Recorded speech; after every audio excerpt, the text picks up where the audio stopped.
Hello, everyone. Welcome to a new episode of the Digital Marketing Podcast. As always, welcome, Alex. How's everything going with you? Fantastic. Very good. Running off a really good week. Sitting and sweating though. It's like I guess in Celsius, it's about almost 40 degrees here, and Oh, it's I'm like just on the coast. 100 degrees Fahrenheit. That's pretty hot. Here in Florida, we consider ourselves cold with 73 degrees. It's like probably 15 Celsius. So we cannot complain. If that's winter, I would take it all year long. But Alex, today we're gonna talk about something that everybody knows about and nobody knows about because it's pretty confusing all of this cookieless tracking world, which I think a very good way to actually start the conversation is providing, and I'm gonna read it, a definition of cookieless tracking because it comes with this mysterious aura around it, but it's actually not that mysterious after all. So I would like to break it down for our audience as we discuss the pros and cons and how marketers are basically adapting. So I'm going to read it. Cookieless tracking offers a way to collect audience insights when a user rejects cookies consent or cookies are not supported. Instead of a cookieless tracking solution enables marketers to track each user who visits their website by using scripts that only run when a user visits a website. So, what does that mean, right? It simply means that we are only going to track the user behavior when they are on our website, and whenever they leave our website, none of that would happen. So before getting into, that I always like to complain about this kind of stuff, would you say that definition is probably a very simple way to describe cookieless tracking, Alex? I guess so. I mean, I think like definitions of it. I mean, I think there's so many ways to skin a cat. Yeah. Uh, and I think the new world that we're, I guess, stepping into from Q1 2014 or 2024, at least when Chrome is starting to sort of go cookieless. It, yeah, I mean, it will depend. It will change so much for so many, but it all depends on how prepared you are. Hence, what I'm saying, the skinning of a cat is like it's so different, and the definition is so different because you often use definition to sort of it's self-reflective, and it's like you use it based on yourself often. Yeah, Alex, there is something that to me has always bothered me, and you're an expert in cookieless tracking, so I think you are the perfect person to ask this question. But here is the deal, right? Cookieless tracking, no matter how Google, Facebook, Apple are gonna put it, is gonna create huge inefficiencies in for advertisers because the whole point of online advertising is to being able to target people based on what they're looking for, what they're interested in. So on Google search, that's pretty easy. They're searching for a keyword, you can provide the advertising message, but also there are gonna be a few issues coming into place. Cookieless tracking effectively removes the possibility to use the navigation history and behavior of consumer when it comes to targeting them based on their likelihood of them being close to a purchase decision, meaning that as a result of that, the cost to acquire a customer is gonna be longer because you need to be able to spend the money to get to the consumer in a less efficient way, right? And on the other hand side, though, I do understand why they're implementing this. Privacy is a big concern, and some people don't respect privacy as much. So my question to you, Alex, is why is this? Is it fair for advertiser what is happening? Because to me it's simply making the job of companies way less efficient. I mean, I think like let's start. in the sort of the end where you started, it's privacy. And I think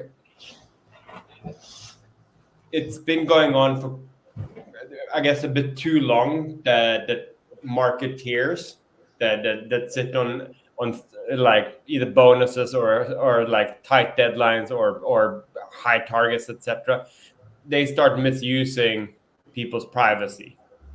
And I think where a lot of this came up is the inefficiencies and around the privacy thing. But Um, Alex, have you yeah, ever used consumer data? I mean, you're I asking the you're asking the complete wrong person. exactly The- that. I but never did, and I'm sure you did not. So who is misusing the data? Or these big companies that are selling that data. So go after these companies. Don't come after people that are not. They don't even have access to that data because people maybe misunderstand it. But me no, having no, a, I'm but not. I mean, I guess I'm sorry that I'm interrupting you, but I'm thinking on a person in her in sort of 60s, retired, been to a website, and then all of a sudden are being bombarded with ads that from that website, or they feel that they've had a conversation on the phone, say WhatsApp maybe, and all of a sudden in on their social graph, that ad, particularly for that particular product, service, you name it, appears. So I think there are a lot of people that feel that privacy is, the privacy angle. And I mean, they But don't want to be tracked. They want to have that, almost like solitude. But I think like I think that the thing here though is that what most likely would make this a lot more efficient though. The reason why I'm excited about this new sort of first cookie world, where often more from like a business, if I were to meet the client the first time, and they would often tell me what hasn't been working, and I often ask, who's your client, what do they like, why do they like you, and you know why, I'd say about 90% they don't know. So they're also not really respecting whom they're trying to market with third-party cookies. They're trying to take advantage of it. And I mean, to me though, Alex, it's like I'm a data-driven guy. I make every decision based on data, and I've seen a huge decrease in efficiency, particularly on social media. And I have a very different view when it comes to that because I feel that whoever is making those laws, they just shouldn't be making laws. They are way too old and they don't understand how the world works. Because here is the deal: when I act as a consumer, let's say I'm trying to buy a glass where I put my coffee, right? I used to love the fact that if I was shopping for a glass, I went on my Facebook and I got 20 different options. And I'm telling you, 90% of the time, I ended up going for one of those brands that's on Facebook because I get options, I get alternatives, right?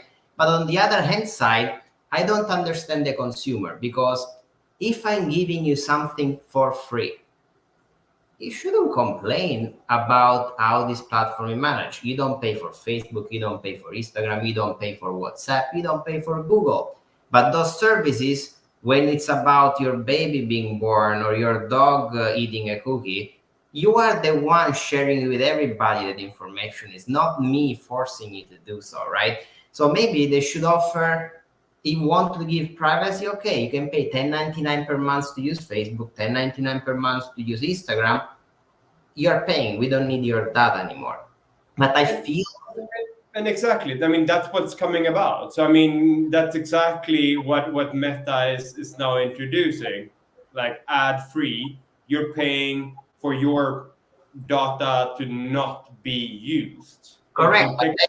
if you're getting it for free, don't make the advertising inefficient for us, because cost per acquisition on Meta has incredibly increased for all advertisers I've spoken to, because since they implemented basically the server API conversions, right?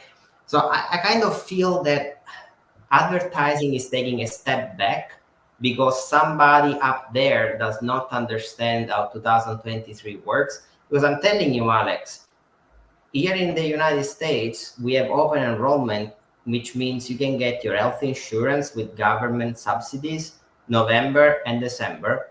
I have a brand new phone number since a year.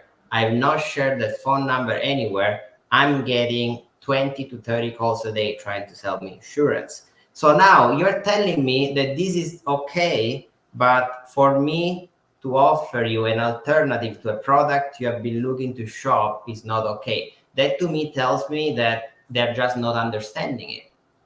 I mean, partly I think you're right, but I think I guess to that extent in terms of how efficient it has been, and I mean I was reading actually sort of prepping a bit for this session just in terms of how wide third-party cookies is being used, and I mean I read this story in the Marketeer. Uh, that 75% of all marketeers were planning to double up 2023 on the utilization of third-party cookies, with the belief that ultimately that Google would do what they did last time, postpone it. Yeah. But now I think, I guess, painting the real picture here is that the first phase out. So I think, like, for those that don't know it, and I think majority don't, because that's a secret conversation where we're talking AI, and there's a lot of other cooler, more fun things to talk about. This is happening in the background. So while GA4 was introduced, we're still complaining about how bad that is and how it is very bad in GA4 defense. But this is happening in Q1 2024. They're phasing out the 1% of users that have third-party cookies. So I think instead of, I guess, one thing, instead of trying to sort of reminisce of how good times was, like we were very old, and we still old in remember how it was back in the day. Things were so much better. Rather embrace, because I think what has kept me in this game though is that it constantly evolves. And when I stepped into this, third-party cookies sort of were starting to happen but hadn't evolved properly. And one of my back then favorite books that sort of got me into marketing, I think, was Permission-Based Marketing by Seth Godin. Yeah. That actually spoke a lot more to getting to know who you sell to, creating a relationship. And it is more in terms of the trust, respect, the build-up. And I like that. And I think it's something really nice about that.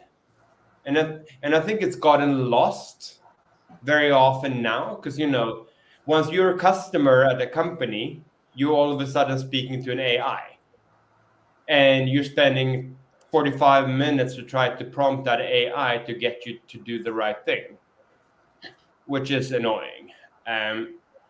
You're not being treated as a individual. There's no trust. So I mean, I'm actually very excited about this.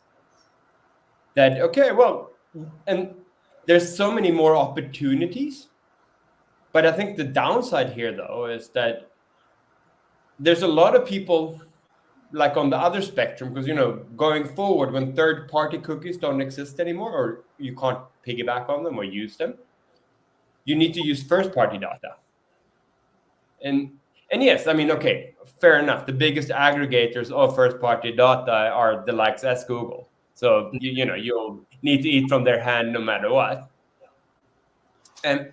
But I think it's actually the misuse of how companies have been really poor at collecting the right type of data. They collect a lot of data points, but they don't know for what purpose, and they don't actually clean it, and they don't format it for good use. And so I'm super actually excited about 2024 and all the new opportunities. But I think, yes, you need to take with that pinch of salt, that the KPIs that we saw from, say, paid ads, we won't see going forward. And I do think that we can paint it in any sort of light we want, right?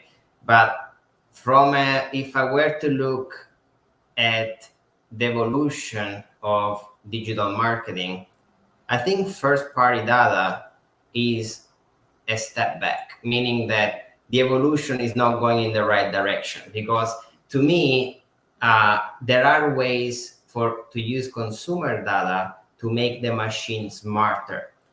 However, I do have a very strong feeling about the fact that if right now we have been using third party data for a year now, right? Because at the end of the day, Facebook has already adapted 1.5 years ago. And yeah, and I mean Safari also phased that out, and then you had DuckDuckGo. correct. Yeah. Correct. And I was speaking not too long ago with a journalist that all he does for a living is does research papers. And so he speaks to all the major advertising companies collecting anonymous data. So we speak to him, we tell what we are seeing, and then he does research papers. Well, performance on Facebook, according to his research done in the United States, has decreased 35%. That means that no matter how we look at it, advertising is not as efficient.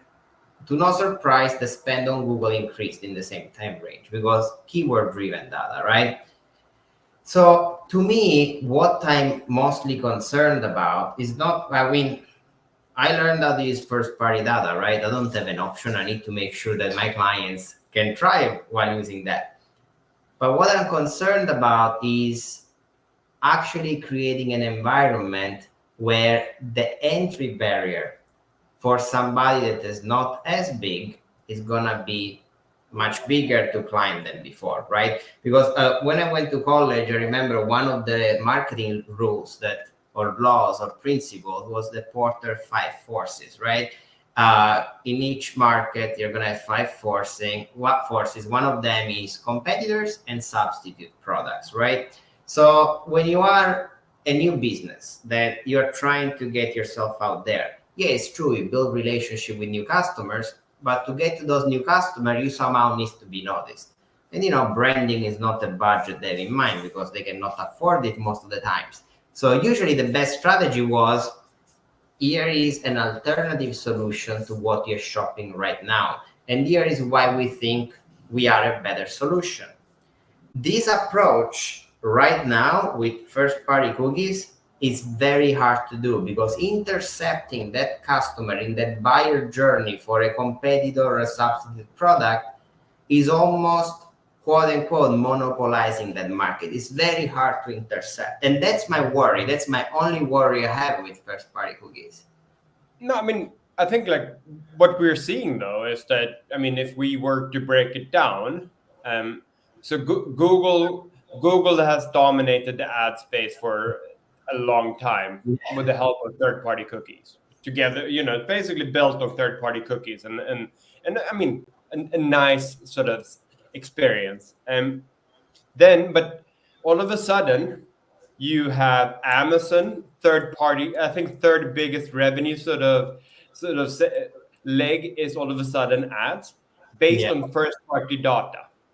So all of a sudden, they're building businesses and monopolies around specific niches. So Amazon, if you want to advertise, you can buy into their first-party data and advertise based on the principles that your own users and their interests. So I guess like and I mean, Apple is the same. Because all of a sudden, they're also treating everything that goes on within the ecosystem as first party data. And all of a sudden, that's sailing up as a huge revenue center. Um, and hey, guess what? Google is doing something very similar. Because one thing that we don't know how well it will work, but is if you know the interest and sort of context and its behaviors, etc., like yours. That is true, but I feel it's not as good as it should be, because I can be interested in buying a car, right? Let's assume I'm in market for a car. Now, I can be in market for a car in 9 months from now, 6 months from now, a year and a half from now, because my lease is gonna be up at some point. Before, with the kind of data we had available, using consumer behavior, which doesn't mean they were checking me out, they were just comparing my search behavior on the web with other people with similar behavior. I was able to intercept that customer in the last 2 months of their lease, where I knew that their interest was the highest. So now for me to acquire the customer, let's say I spend $1,000, right? Now I still know the interested behaviors from my consumer, of course I do, but I'm missing the component of intercepting them at the specific step of the funnel, which is what makes, in my opinion, the digital world competitive. Because you want to give the opportunity to the smallest player possible to show the content to this person, which, by the way, that person would thank this advertiser because now it has one more option. So I feel, although the use of first-party data is extremely sensible, however, it is basically creating inefficiency in the ad spend because we don't know much about the step in the funnel. And then, of course, there are exceptions, right? Because there are specific services where the decision-making process is much shorter. So there, you're going to have less of an impact. But the higher the price of something and the more complex a service is, the longer the decision-making process is, and the more inefficiencies it will create. This is what is really bugging me about that. But I mean, you're ultimately almost describing, if I were to say, like, it could be a B2C product, but it's a B2B sort of funnel where you need to sort of start by establishing a relationship, because the complexity, no one spends $150,000 with you sort of on a some might, but very few does. On a website, on a Shopify site, just like that. No, but also $100 creates this problem, Alex, because $100 is already a lot of money for a lot of people. So, and again, the typical example is probably let's say a microphone, the one we're speaking to, right? I'm not a microphone expert, so I might be in the market for a microphone. The moment I find one I like, I might buy it. But what if somebody else tells me, hey, I know you want a microphone, check out mine. In addition to this feature, it also comes with X, Y, and Z. Right now, this is going to be completely gone from the market, right? So for the other company now to provide me a useful service, they need to spend 3 times the amount of money. And that's the part I don't like, because I feel the third-party cookies, they were actually helping the consumer from that standpoint.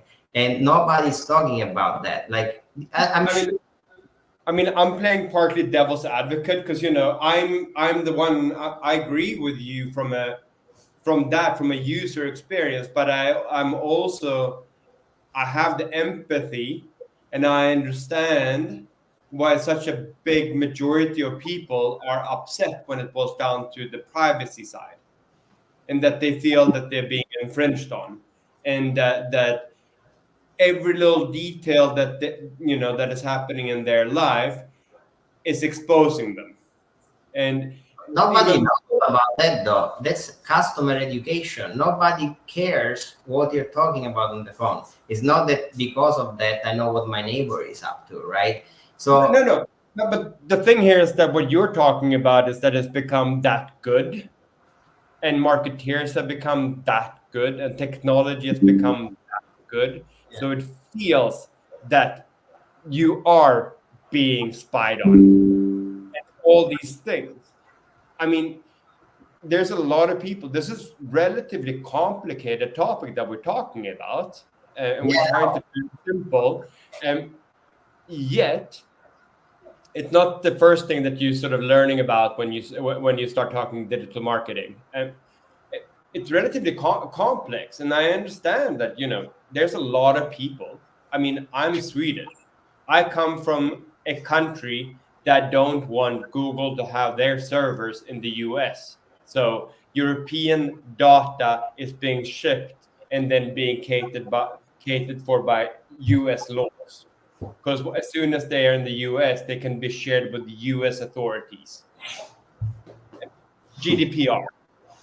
I'd say that already today in Europe, you probably will see like you have normally a pop-up, like to be GDPR compliant or cookie compliant, you need to have that a pop-up that says, hey, these are the cookies that we're recording. You need to be able to opt out of certain ones and keep some. You can still be followed by the Yeah, first party cookie. I think that would be probably a topic for a webinar that we cannot cover. But as far as Europe goes, I would say that I'm Italian, so we are from the same continent. Let's just say that these people that are making these decisions, they never own the business in their life, and that's probably true for 80% of their countries. I think Sweden is probably a little bit advanced compared to Italy, but that's one of the problems I see. They're not connecting to the real world, but But I mean, California has something similar. I guess like I guess the reason the why big the problem. privacy, I mean, the thing in California only says that you're not allowed to sell to third party. So Yeah, this is what's been happening. the big question though, Alex, would be what's coming next, right? Because to me, in my own little world, I'm not a macroeconomic expert, but we see a lot of advertisers between you and I, and we chat with other people too, right? To me, that cannot be the end point. Something else will come up, because it cannot possibly be that this is where digital marketing is gonna set the ground, because it's just not gonna work, in my opinion. And this solution we have now is not a solution that was created by the evolution of a platform. It was a solution that was created by a restriction in the market, right? A third party restriction, basically. And I'm sure sometimes, at least me, Alex, when I was looking for something to buy and I didn't like anything, sometimes I would speak to my phone and be like, listen to me, I'm looking for this, hoping an ad would pop up. So I guess like I'm a bit different. I don't care if people listen to what I have to say, but I feel that whenever an evolution of something is blocked by a third party factor, it cannot be an arriving point, right? There is gonna be something else. Maybe they're already working on that. But I mean, I think there are a couple of solutions that have been sort of floating around. One that was shut down by Google because all major advertisers just said no, that we're not going to do. But I think what they're landing at, and will start testing more and more, stepping into actually, you can already look at it now. There's a website live that Google has, but it's like a privacy sandbox, which per definition is like somewhere in between. And in that, my at least understanding of it is that it's somewhere in between, that you can get user information and you can track users based on like cohort, but there's no privacy data attached to it. So partly, what we're talking about now in terms of privacy sandbox will be as good as GA4 or bad, or if something else needs to come. I know that there are a couple of other bigger advertising organizations that are also in their own rights trying to develop something. But yet at the same time, there's this amazing opportunity to support the industry in terms of marketing technology. I mean, this is a humongous gap. And yeah, absolutely. I think whoever figures that out is gonna make the next Google. It's like that's such a big topic right now.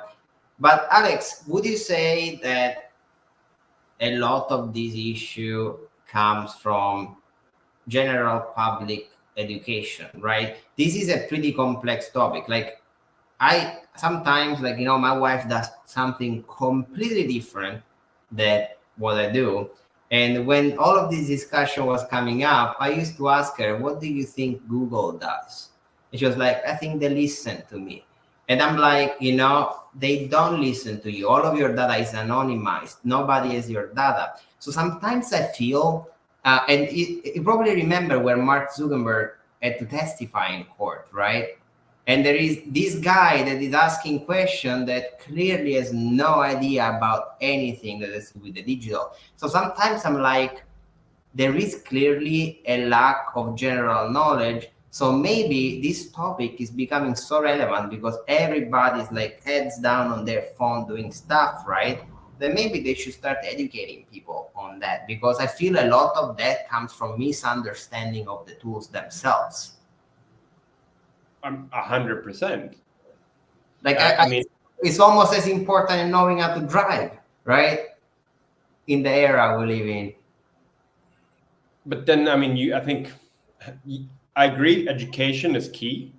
I think the youngsters that are on their phones now are kids that did. I mean, when I grew up, I didn't have a phone that was connected. It was like TikTok. I mean, you're being completely. I think there's a lot of concerns by parents from that angle. What are my kids seeing? And third-party cookies. I was also reading somewhere down the line that even though it's supposed to work relatively good, I think it misses its mark about 45%. So therefore, you might want to see you said like a pair of glasses. They were in the market for glasses, and all of a sudden you might actually see something very different being marketed to you, but it's sort of because you were sort of filtered in the wrong way. So of course, but I understood the problem with kids, but that's what parental control apps are for, right? It's like you are a parent, you need to take care of your kid, right?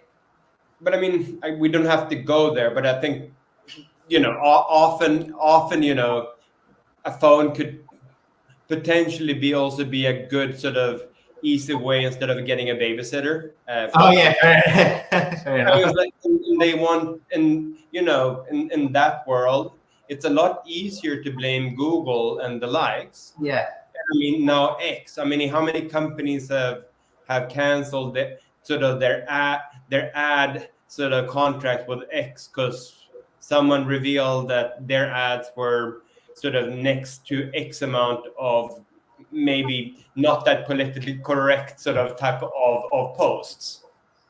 Yeah, it is an interesting. Like I think, like as you say, you make a very good point. We discussed it earlier. No matter what, we need to embrace, adapt, and make sure that we do the best for our brands, our clients' brand, and everybody else, right? On the other hand, we need to keep our eyes open because this cannot possibly be the end of the discussion. There is gonna be more. This is just the beginning, my friend. This is just the beginning. So I mean, I'm sure you've heard sort of the abbreviation of CDP. Yeah. So customer data sort of platform. I mean, that's basically what everyone that has been good at collecting first-party data really, they are. Like Google is a fantastic CDP. I mean, you have Apple, you have Meta, you have a couple of these. I mean, everyone wants to become mini CDPs. And I mean, I guess as a potential recommendation to our listeners, I mean, I've been looking and testing and playing a bit with Segment. Yeah. I mean, Segment segment has been not, it's a cheaper out of the options um, to sort of play around with this. And this was even before sort of third party being starting to be phased out, because when you work with B2B particularly, um, B2B, you need to start by sort of creating awareness. You need to have some sort of consideration layer, and then finally acquisition. Then there's a lot of touch points. Yeah. Attribution is something that is to be able to sort of report attribution and justify why you're spending X% of the budget at sort of awareness and consideration on channels that don't seem to drive any conversions. Correct. You really need to know like the whole funnel. Yeah. Yeah, and overall, like what the advice I can give to everybody is just use common sense, right? In digital marketing, you cannot go wrong if when you think for your clients and for your own brand, you think like a consumer. Like many times we forget that there is a human being buying a product, a human being requesting to know more about the service, right? So keep that in mind and you will be successful. Then of course, as far as conversion tracking goes, optimization goes, it's up to you to create your own data, lookalike audiences, all of that, like. But I think one thing, another recommendation very much would be to inform, if you work with clients, that they should anticipate a rocky ride. Oh yeah. But I mean, there's a lot. I've now come across this with sort of new clients of ours, where we work with GA4 and sort of integrations, and they were never informed and aren't aware of that. What they're seeing in GA4 is not the same as they were seeing in Universal. Of course, completely different All of a content. sudden, you have apples and pears, but no one gave them the anticipation. It's like, okay, well, they will be rocky now, Yeah. and we don't really know what will happen. And I think by setting at least some sort of expectation that this is about to happen, Yeah. you won't have this urgency calls, Slacks, emails, urgent. Our sales are dipping. Paid is not delivering as it's supposed to. Our ROAS, our CAC is going through the roof. What's happening? Yeah. Are you Rocco?